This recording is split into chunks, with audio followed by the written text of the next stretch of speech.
In the thick haze of a Copper Ridge Saloon, the air reeked of whiskey and bad decisions. At a table under flickering lamplight, a drunken man jabbed a finger toward the shadowed corner. His voice slurred, cruel in its casualness. "That bottle, and she's yours." The girl he pointed to, 14-year-old Amelia Cross, froze, her hands gripping the faded fabric of her dress.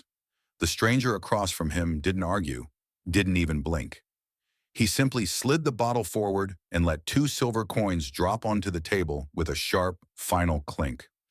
Just like that, a human life was traded for a drink and pocket change. But what happened after would shake this dusty frontier town to its core. The Copper Ridge Saloon was the kind of place where time seemed to stop, and not in the comforting way.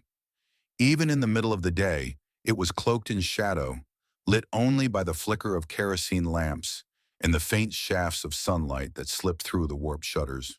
The air was thick with smoke from cheap cigars, the sour tang of stale beer, and the sweat of men who had long ago stopped caring about appearances. Against the back wall, in the furthest, darkest corner, Amelia Cross stood so still she might have been mistaken for part of the saloon itself. Her back pressed to the wall, hands folded tightly in front of her, she kept her eyes low. The faded blue dress she wore, once her mother's, hung loose on her thin frame, its hem frayed from too many miles walked on dusty roads. From here she could see her uncle, Vernon Hale, seated at a poker table in the center of the room. His cheeks were flushed from drink, his thinning hair matted beneath a sweat-stained hat. In front of him sat a fresh bottle of whiskey, its amber liquid glowing faintly in the lamplight. To Vernon, it wasn't just a drink, it was deliverance, a momentary escape from the emptiness of his pockets and the failures that weighed on him like lead. Across the table sat a man who didn't seem to belong to this room at all, Nathaniel Cole. He looked at first glance like any other drifter passing through town, dusty coat, worn boots, a battered hat pulled low.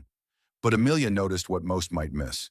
His eyes, sharp, assessing, didn't match the rest of him. They held a kind of focus that made her uneasy, like he was measuring every detail around him. Vernon's voice broke through the hum of the saloon, thick with whiskey and arrogance. "She's a good worker," he slurred, jerking his thumb toward Amelia without looking at her. "Quiet.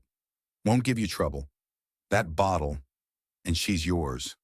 The words landed heavy in her chest. She'd known this day might come, ever since Vernon's debts had started to pile up, and she'd caught him looking at her with something colder than indifference. But hearing the sentence spoken aloud made her feel like the floor had shifted beneath her. At 12, she'd buried both parents within a week, victims of the fever that had swept through their small settlement. Vernon, her father's younger brother, had taken her in, not out of love, but out of obligation, and, she suspected, the extra ration vouchers he'd received for doing it. She had learned quickly that in his house, she was not family. She was labor. She cooked his meals, mended his shirts, hauled water from the well, and patched the holes in their sagging roof. And when the whiskey ran dry, she absorbed the sharp edge of his temper. There had been no kindness, no comfort, only survival. Nathaniel didn't answer immediately. He looked at her for a long moment, his expression unreadable. Then he leaned forward, resting his forearms on the table. With one slow, deliberate motion, he slid the bottle toward Vernon. From inside his coat, he produced a small leather pouch and tipped it over. Two silver coins rolled across the table, catching the lamplight. Vernon's eyes lit up. His hand shot forward so quickly it was almost comical, scooping the coins as if they might vanish if he didn't grab them fast enough.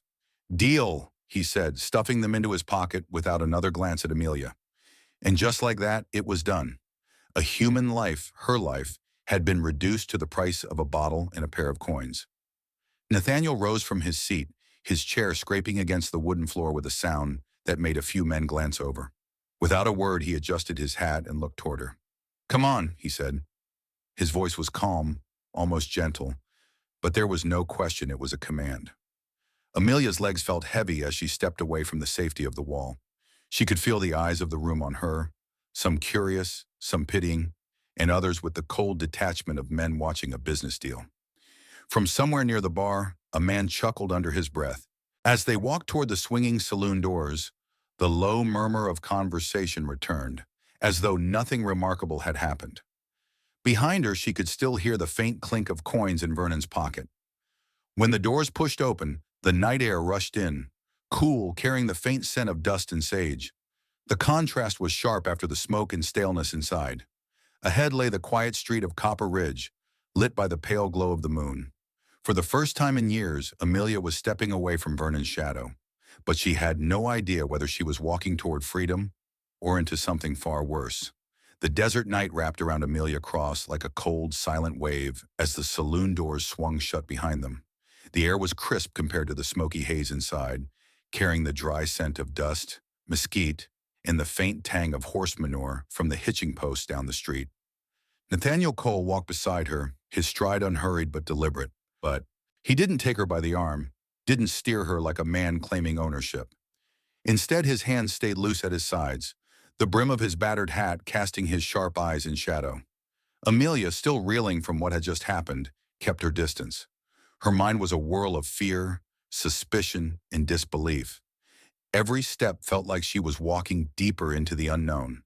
She'd heard enough stories from women in town to know that not every man who paid for a girl's freedom meant to give it back. Finally, she found her voice, thin and wavering. "Where are we going?" Nathaniel glanced at her, his expression unreadable. "Somewhere we can talk without half the saloon listening," he said. They stopped beside the water trough in front of the general store. The moonlight pooled silver over the street, turning the worn wooden buildings into pale silhouettes. Nathaniel crouched until they were eye level. For the first time, Amelia could see his face clearly. Lines cut deep from years in the sun, eyes sharp yet steady, and a mouth set in a line that was neither cruel nor kind, just firm. "You're not my property," he said, his voice low but certain. "I paid to get you away from him." The words caught her off guard. She stared at him, unsure if she'd heard right. Men didn't spend money on girls like her just to set them free. Not in Copper Ridge. Not anywhere she knew. Before she could answer, the saloon doors banged open behind them. Vernon Hale staggered into the street, the empty whiskey bottle still clutched in his hand. His face was red, his eyes bloodshot, and his mouth twisted in a mix of rage and desperation. "She's my blood," he bellowed, pointing a shaky finger at Amelia. "I got rights." The sound of raised voices drew attention. A few men drifted out of the saloon, their boots scuffing on the boardwalk. More emerged from the shadows, eager for a bit of entertainment in a town where nothing much happened after dark except drinking and gambling. Some leaned against the railing, grinning like they were watching a fistfight about to start. Others shouted half-joking suggestions, egging Vernon on.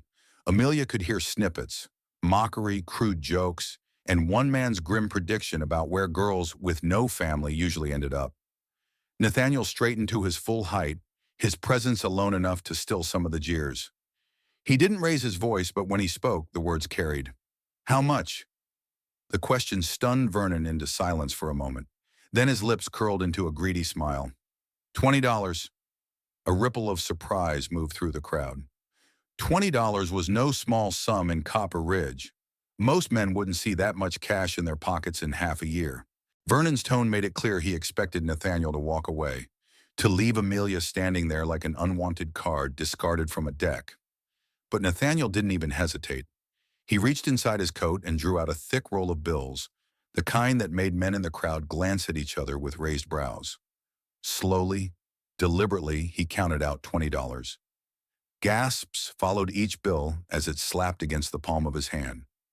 The crowd shifted, the easy grins fading into something else, wariness. Men who carried that kind of money weren't ordinary drifters.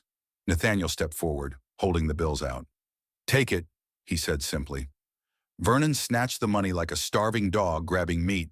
His fingers clutched it tight, and without another word he staggered off into the darkness, the bottle still dangling from his other hand.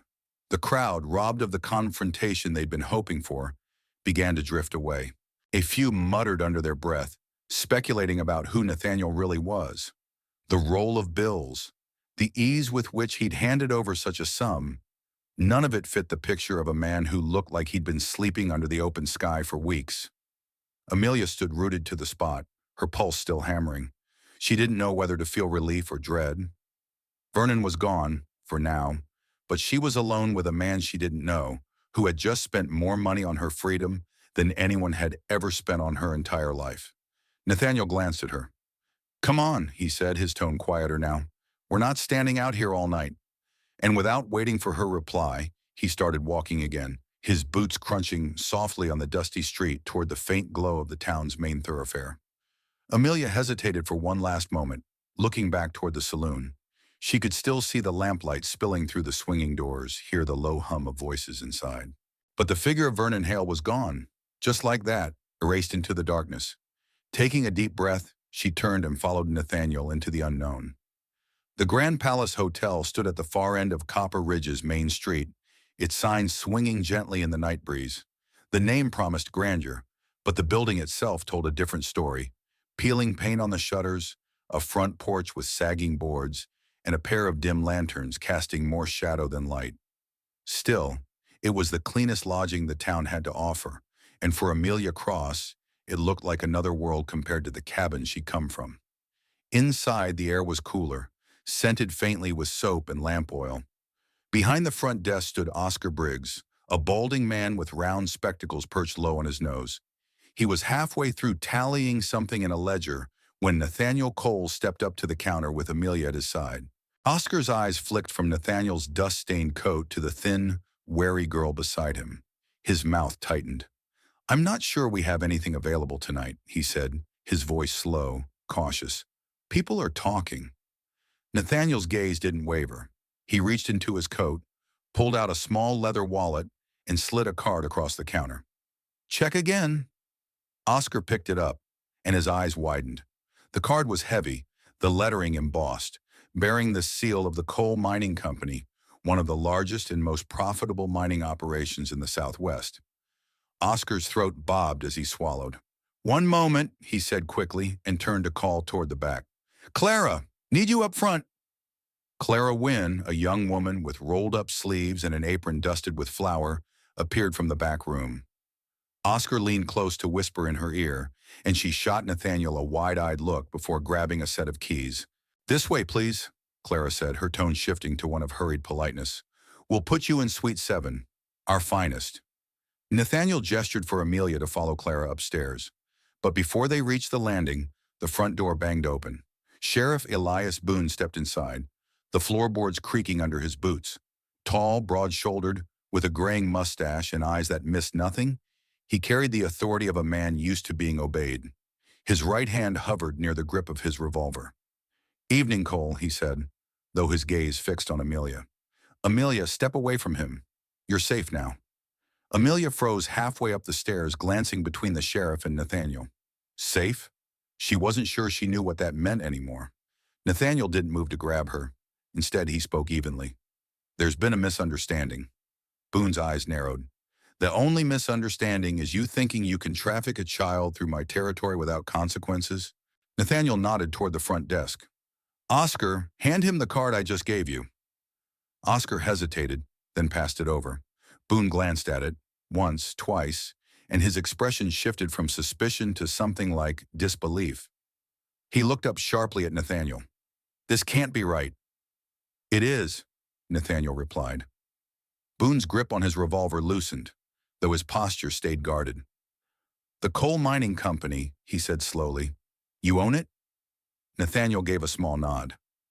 "I've been traveling my towns in disguise. I wanted to see the truth without my name changing the story." Amelia blinked. She didn't know much about mining companies, but she'd heard of the coal name. People said the owner was worth more money than entire counties put together. Yet here he was, dressed like a man who slept under the stars. Nathaniel reached into his coat again, this time pulling out a folded document. He handed it to Boone. "Legal guardianship papers for Amelia Cross, signed and witnessed in Phoenix. I've been planning an orphanage in Copper Ridge for months. She's my first ward." Boone unfolded the papers, reading them with slow precision. The legal language was clear. There were signatures, stamps, all the things a court would require. Behind Nathaniel's calm words, Amelia sensed something more, an undercurrent of purpose. This wasn't a random act. He had sought her out. He had prepared for this. And now the sheriff himself was standing between her old life and whatever future Nathaniel intended. For the first time that night, A flicker of something strange stirred in Amelia's chest. Not trust, not yet, but a fragile thread of hope. The muffled quiet of the hotel lobby shattered with the slam of the front doors. Vernon Hale lurched inside, a shotgun clutched tight in his hands, his wild eyes scanning the room until they locked on Amelia. His face was a mask of anger and desperation, the kind that comes when a man has nothing left to lose. "That girl's mine," he barked, his voice hoarse and cracked. The words echoed off the walls, pulling every eye in the lobby toward him. Sheriff Elias Boone was already moving. His broad frame shifted to block Vernon's line of sight to Amelia, one hand raised in warning while the other hovered near the revolver at his hip. "Put it down, Vernon," Boone ordered, his tone steady but edged with steel. Vernon's grip on the shotgun tightened. Sweat trickled down his temple, his breath uneven. "You think you can just take her? You think I don't got rights? She's my blood." Nathaniel Cole stepped forward, placing himself between Boone and Amelia. His voice was calm, even, so measured that it cut through the chaos like a clean blade. "She's under my guardianship now, and I've set aside $200,000 to protect children like her." The figure hung in the air like a thunderclap. Conversations that had been murmuring in the corners of the lobby died instantly. Boone's brows lifted slightly. Clara Wynne, frozen behind the desk, let out a quiet gasp. Even Vernon faltered, his shotgun lowering an inch. 200,000? Vernon repeated, as if the number itself was a foreign language. Nathaniel nodded once. "Enough to make sure no child in this territory is left to be traded for whiskey." Something in Vernon seemed to crack at those words. His shoulders sagged, the fight draining out of him.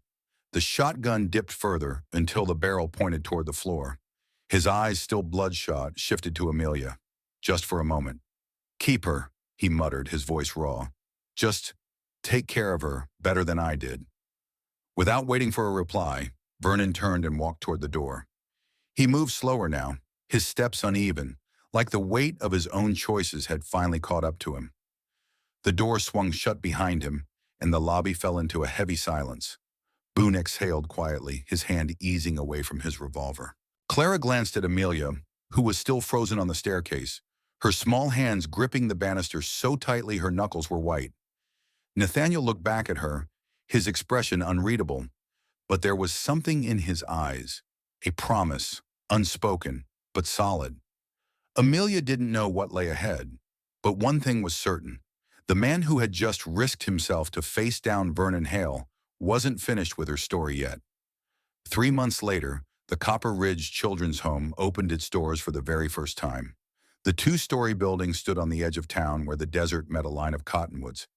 It was modest compared to city orphanages, but here in the Arizona territory, it looked almost grand. Fresh white paint, sturdy beams, and a wide porch that wrapped around the front. In the mornings, the porch would be filled with the sound of laughter and the patter of small feet. In the evenings, it would glow in the golden light of the setting sun. Amelia Cross was the first to step across its threshold. She didn't carry a suitcase, only the weight of her memories. A neatly made bed awaited her upstairs, with a handmade quilt folded at the foot and a small desk stocked with pencils and paper. For a moment, she stood still, overwhelmed by the realization that this room, this space, belonged to her. No one could trade it away. Under Nathaniel Cole's quiet but steady guidance, Amelia quickly found a purpose. She wasn't content to simply be sheltered. She wanted to help. Within weeks, she was assisting with the daily running of the home, tracking supplies in a neat ledger, greeting new arrivals, and organizing the small library Nathaniel had built in one corner of the main room. The younger children were drawn to her. Perhaps it was because she spoke their language, the language of those who knew what it was to be hungry, afraid, and uncertain. When they woke crying in the middle of the night, it was often Amelia who sat beside their beds, whispering softly until they fell asleep again. As the months turned into years, Amelia's role grew. She became a teacher, gathering the children each morning at a long wooden table to read, write, and practice arithmetic. She insisted they imagine futures beyond Copper Ridge, encouraging them to dream of trades, professions, or even college. But Amelia didn't stop at teaching. She became an advocate, speaking at town meetings, persuading merchants to donate goods, and convincing ranchers to give older boys work opportunities. Her voice carried weight not because she spoke loudly, but because she spoke from lived truth.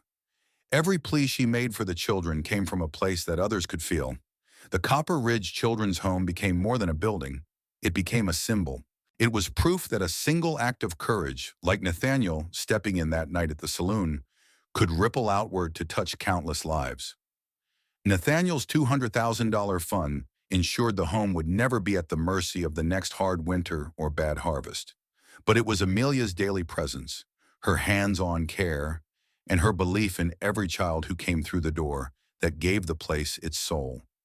In time, people stopped seeing her as the girl who'd been sold for whiskey. She became Miss Cross, the woman who fought for children's futures and refused to let their pasts decide their worth. Though this story belongs to the frontier days, its truth is timeless. Even in modern America, children can fall through the cracks, not because no one cares, but because too many people think they can't make a difference. Nathaniel could have sent money from afar and never set foot in Copper Ridge. Instead, he came himself, saw the truth with his own eyes, and acted without hesitation. His example reminds us, resources matter, but action is what changes lives. Amelia's journey proves that pain can be transformed into purpose. She took the hardest chapter of her life and used it as the foundation to protect others from the same fate. One decision, one moment of bravery can alter the path of another person forever. Stories like this may be set in the dust and grit of the Old West, but their lessons still walk beside us today. We may no longer see children traded openly for a bottle of whiskey, but there are still young people in America facing neglect, abandonment, or abuse. The faces change, the years change, but the need for someone to step forward has not. Nathaniel Cole's actions remind us that doing the right thing is rarely convenient. He didn't wait for permission. He didn't look for applause. He simply acted when others turned away. In our time, that might look like volunteering at a shelter, mentoring a teen in foster care, or even just noticing when someone in your neighborhood is struggling and offering help. Amelia Cross's journey shows us that our past does not have to be our prison. She transformed her pain into purpose, building a life that gave others the safety she was once denied. It's a lesson for all of us, that the hardest chapters in our lives can become the very tools we use to help others. And yet, one mystery remains. Why did Nathaniel care so deeply? Some whispered that he too had been an orphan. Others believed he had lost a child of his own. Only Amelia knew for sure, and she never told. So now I'll leave the question to you. What do you believe drove Nathaniel to risk his reputation and fortune for children he'd never met? Was it duty, empathy, redemption, or something else entirely? I'd love to hear your thoughts in the comments. And if this story has touched you, please give it a like. Subscribe for more true-to-life frontier tales, and share it with someone who might need its message today. Thank you for spending your time here. And remember, sometimes the smallest act of courage can change a life forever.